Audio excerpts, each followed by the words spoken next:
जय श्री राधे। ये गोवर्धन परिक्रमा है और अधिक मास का महीना शुरू हो चुका है और भक्तगण और भगवान गोवर्धन के चाहने वाले, भगवान कृष्ण के चाहने वाले परिक्रमाएं स्टार्ट कर चुके हैं। ये जाली के बाहर परिक्रमा है और ये जाली के अंदर तलहटी है गिरिराज बाबा की। तो मैं यहाँ आपको एक चीज़ दिखाने आया हूँ और एक चीज़ बताता हूँ कि जैसा कि आपने सुना होगा कि गोवर्धन पर्वत डेली तिल तिल भर घटता हुआ जा रहा है और ये बात सच है। जो हमारे बुज़ुर्ग हैं और जो उनके बुज़ुर्ग थे, तो जिस तरीके से उन्होंने भगवान कृष्ण का जो पर्वत है, जो साक्षात गोवर्धन पर्वत है, उन्होंने अपने ज़माने में उसकी हाइट बहुत ज़्यादा देखी थी और आज की तुलना में उसकी हाइट बहुत कम है। तो यानी कि ये जीता जागता उदाहरण वो इंसान दे रहे हैं जो जीवित हैं। तो जो ये जगह है, ये मानसी गंगा से पहले की जगह है और यहाँ पर गोवर्धन बाबा, गोवर्धन पर्वत बिल्कुल धरती में समाहित हो चुके हैं, विलुप्त हो चुके हैं एक तरीके से। और यहाँ पर फॉरेस्ट वालों ने और ब्रज के जो विकास प्राधिकरण है, आई थिंक, उन्होंने यहाँ पर काफ़ी सुंदर पेड़ पौधे, नीम के, पीपल, पाकड़ और जंगल जलेबी और काफ़ी खूबसूरत वृक्ष लगा दिए हैं। ये देखिए बाबा, यहाँ तो गिरिराज जी बिल्कुल विलुप्त है क्या हैं? अच्छा अच्छा।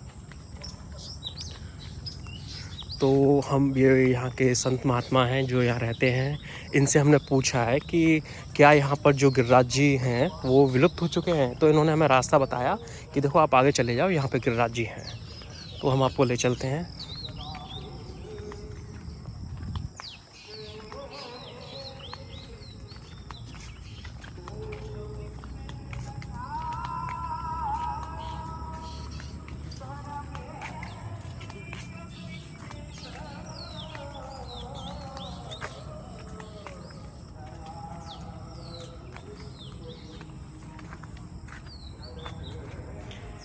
ये देखिए, यहाँ पे ये गिरिराज शिलाएं हैं।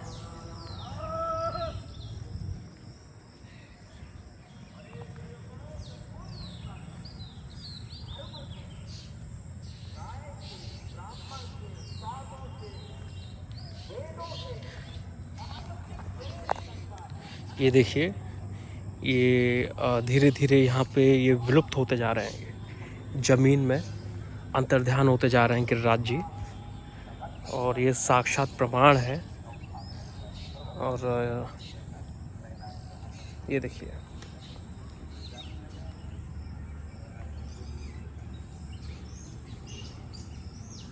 और इसके पीछे भी यहाँ पे बिल्कुल विलुप्त हो चुके हैं। ये देखिए,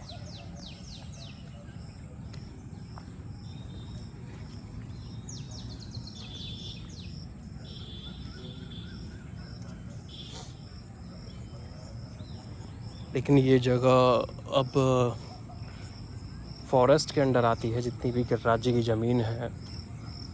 तो मैं एक तरीके से कह सकता हूँ कि जिस जगह मैं चल रहा हूँ, किसी समय में यहाँ पर गिरिराज जी हुआ करते थे। आज वो इस धरती के नीचे हैं और विलुप्त हो चुके हैं। और कहा जाता है कि जैसे जैसे कलयुग का अंत आता जाएगा, वैसे वैसे गिरिराज जी ज़मीन में चलते चले जाएंगे। या दूसरी भाषा में ये कहूँ, जैसे जैसे कलयुग का प्रभाव बढ़ेगा, वैसे वैसे गिरिराज जी चलते चले जाएंगे ज़मीन के अंदर। ये देखिए, यहाँ से पूरे गिरिराज जी विलुप्त हो चुके हैं और थोड़ा सा अब हमको दिखाई पड़ रहे हैं वहाँ पे। चलिए हम आपको दिखाते हैं।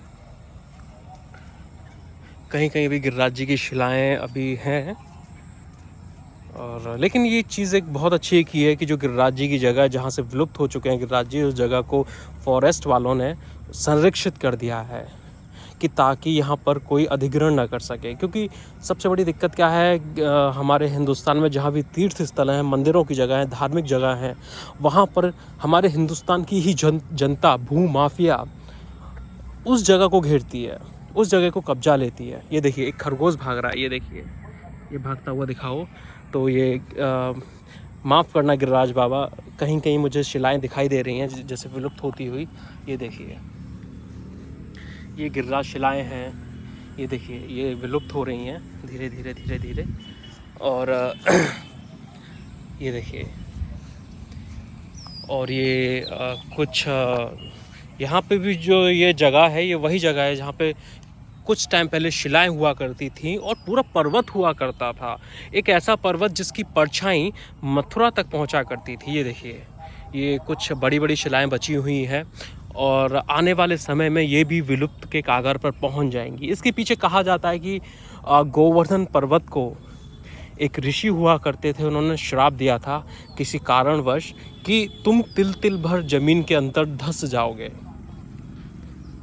तो उसी श्राप के चलते ऐसा होता है। और मैंने इस चीज़ की छानबीन भी की, जो यहाँ के सिद्ध महापुरुष हैं, जो एक ऐसे कुछ यहाँ पे सिद्ध मूर्तियाँ हैं, सिद्ध बाबा हैं, जिन्होंने इस बात की पुष्टि की है।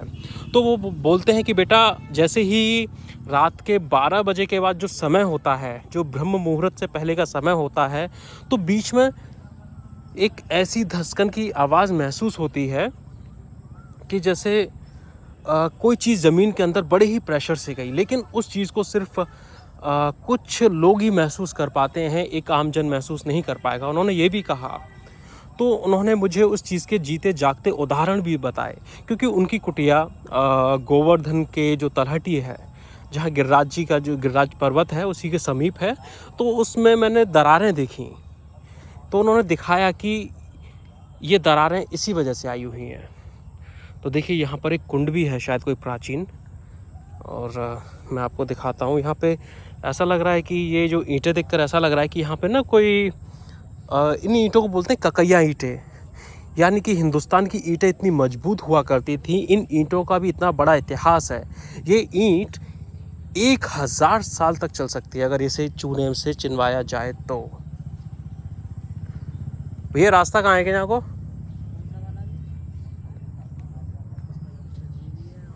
नहीं, मैं कहाँ है क्या आ सके मैं?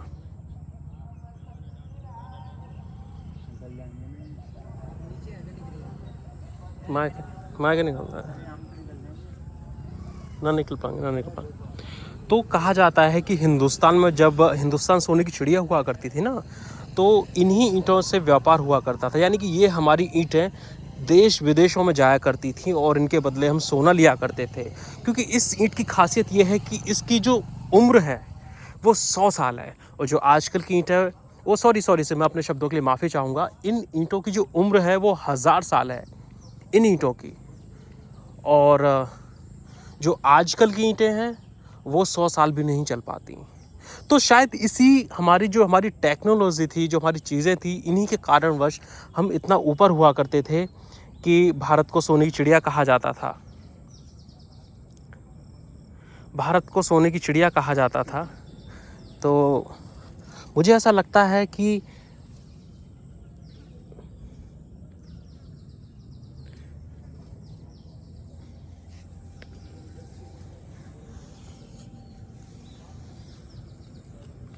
ये देखिए, हम थोड़ा रास्ता नहीं मिला तो तारों के बीच से निकलने का प्रयत्न कर रहे हैं, और वो हमारा प्रयत्न सफल भी हुआ है। तो ये सब खंडर को, ये जो टूटा वूटा है, ऐसा लग रहा है कि यहाँ रीडेवलपमेंट किया गया है, चीज़ों को, पेड़ पौधे लगाए गए हैं। ये सब गिरिराज जी की ज़मीन है। और यहाँ पर कोई हमें छोटा सा मंदिर भी दिखाई दे रहा है। लगता है जैसे कि यहाँ पे सिर्फ वही लोग आते होंगे जो जानते होंगे। कुछ नाम लिखा हुआ है लेकिन वो सब एक तरीके से, यहाँ पे गिरिराज बाबा की शिलाएं रखी हुई हैं और कुछ टूटी फूटी तस्वीरें हैं। ये देखिए, जय हो बाबा गिरिराज। ऐसा लगता है यहाँ कभी कोई साधु संत रहा करते थे, शायद उनके चरणों की एक छवि है और उनकी भी छवि है। और ये देखिए, यहाँ पे एक कुंड बना हुआ है।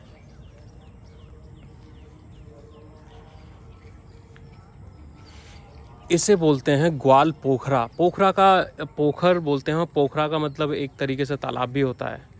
यहाँ लिखा हुआ, प्राचीन महत्व के इस ग्वाल पोखरा का जीर्णोद्धार श्री ब्रजधाम के महान आध्यात्मिक विभूति वेणु विनोद कुंज वृंदावन निवासी नित्य लीलाधीन श्री कृष्ण बाल कृष्ण दास जी महाराज ने करवाया और भगवान की प्रेरणा से।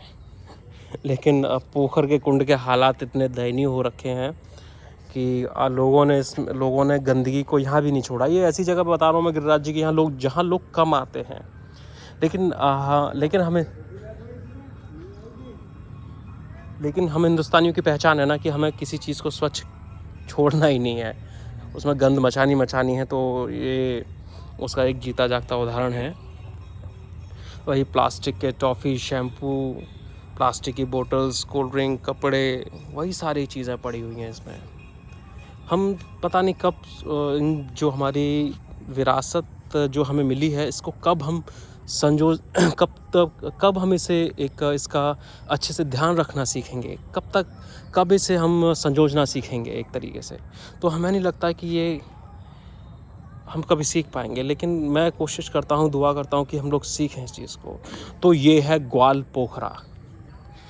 पोखरा यानी कि भगवान कृष्ण यहाँ पे गायों के साथ और अपने ग्वाल बालों के साथ आते थे और उन्हें जब प्यास लगती थी उनकी गायों को और उनको, तो यहाँ से पानी पिया करते थे और अपने ग्वाल बालों को पिलाते थे। तो इस कुंड का जीर्णोद्धार हो चुका है और तो आप देख पाएंगे, लेकिन इसमें पानी इस वक्त बहुत ही गंदा हो रखा है। मक्खी, मच्छर, काई, प्लास्टिक्स बहुत ज़्यादा है। तो मेरा आप सभी से निवेदन ये है कि जब भी आप ब्रज धाम में आए या हिंदुस्तान की किसी भी तीर्थ स्थल में जाएं, तो कृपया करके जितनी भी चिप्स, टॉफ़ी या खाने वाली चीज़ों की जो पैकेट्स हैं, रैपर हैं या कोल्ड ड्रिंक्स की बोतल हैं, पानी की बोतल हैं, उन्हें कृपया करके अपने पास रखिए और उन्हें डस्टबिन में डालिए। गवर्नमेंट ने, मोदी जी ने हर जगह सुविधा बनाई हुई है, हर जगह डस्टबिन लगाए हुए हैं। हो सकता है कि आपको 1-2 मिनट की देरी हो, विलंबन हो, लेकिन उस 1-2 मिनट का यूज़ करके 1-2 मिनट में ठहर के उस गंदगी को कम करें। क्योंकि आज हमने इस चीज़ को संजो के नहीं रखा तो हमारी आने वाली पीढ़ी इन सब चीज़ों को देख नहीं पाएगी। तो इसका नाम है ग्वाल पोखरा। तो चलिए, हमने आपको ग्वाल पोखरा के भी दर्शन कराए।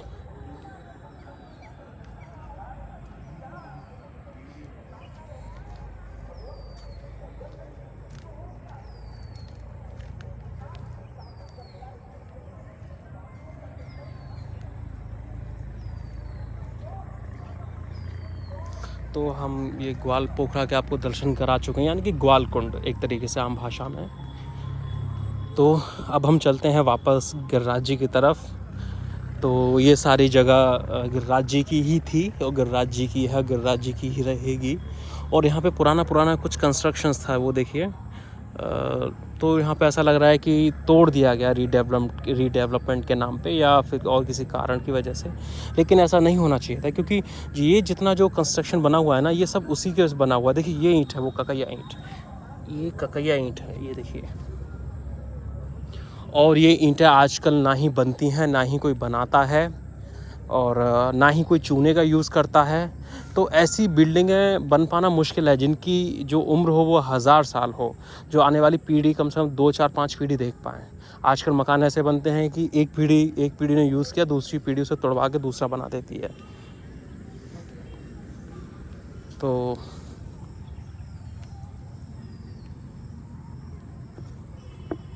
और राधे राधे। तो मेरा यही आप सभी से अनुरोध है कि कृपया करके गंदगी तो ना करें आप तीर्थ धामों में आकर। तो आज मैंने आपको दर्शन कराया कि गिरिराज जी किस प्रकार से विलुप्त होते जा रहे हैं और उसका साक्षात प्रमाण ये है।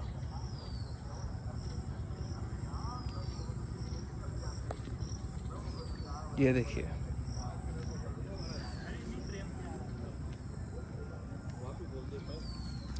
कहीं कहीं गिरिराज जी की शिलाएं बची हुई हैं ज़मीन पे और कहीं कहीं ज़मीन में धंस चुकी हैं।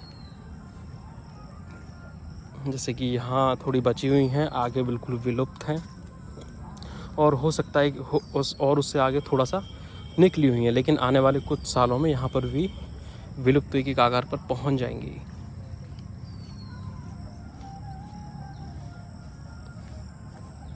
पर सबसे बड़ी बात है, ये सबसे अच्छी बात ये लगी कि इस जगह को संजो के रखा जा रहा है, ये सबसे अच्छा लगा।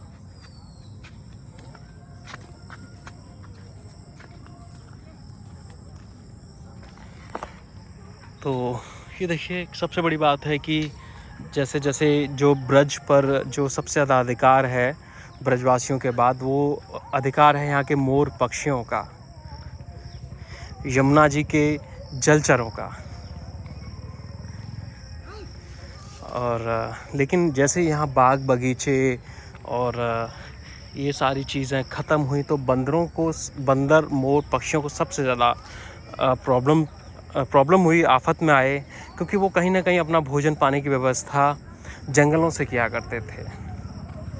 लेकिन हम इंसानों ने जंगलों को काट कर यहाँ पे बिल्डिंग्स बना डाली, खूबसूरती को ख़त्म कर दिया कुदरत की और जो यहाँ के वनों की हुआ करती थी। लेकिन ये देखकर अच्छा लगा कि यहाँ पर वापस से जंगल और फलों के पेड़ भी लगाए जा रहे हैं, जिससे कि यहाँ के जो जानवर हैं और जो पक्षी हैं, वो उनके जो भोजन की जो समस्या है वो शायद खुद से ही उसे सॉल्व कर सकें। क्योंकि वृंदावन, गोवर्धन, मथुरा, नंदगांव, बरसाना, जहां बंदरों की सबसे ज़्यादा समस्या है कि मोबाइल छीन लिया, पर्स छीन लिया, खाने के आइटम छीन लिए, वो इस वजह से है कि हम लोगों ने उनका जो घर था वो उजाड़ दिया, जो बाग बगीचे थे उजाड़ दिए, कुछ नहीं बचा वहाँ पर। इसीलिए अब वो तो जानवर हैं, नौकरी कर नहीं सकते, IIT, नीट या फिर किसी कॉलेज में एडमिशन तो ले नहीं सकते। अब उन्हें तो अपना गुजारा करना है, उन्हें भूख लगेगी, तो इस वजह से वो छीना झपटी करते हैं। तो उनका कोई दोष नहीं है। इस बात को इसलिए बोल रहा हूँ कि कुछ दर्शनार्थी आते हैं और बोलते हैं कि भाई साहब, वहाँ के ब्रज के जो बंदर हैं ना, उन्होंने ट्रेंड किया हुआ है चश्मा, पर्स और मोबाइल छीनने के लिए। ऐसा नहीं है। तो सबसे बड़ी बात है कि यहाँ पे वन जो जंगल हैं उनको दोबारा से उगाया जा रहा है। ये सबसे खूबसूरत और अच्छी बात लगी मुझे आज की। तो दोस्तों, कभी आप आइएगा इस जगह पर और दर्शन कीजिएगा। ये वो है जगह। और ये हम वापस से परिक्रमा मार्ग में आ चुके हैं।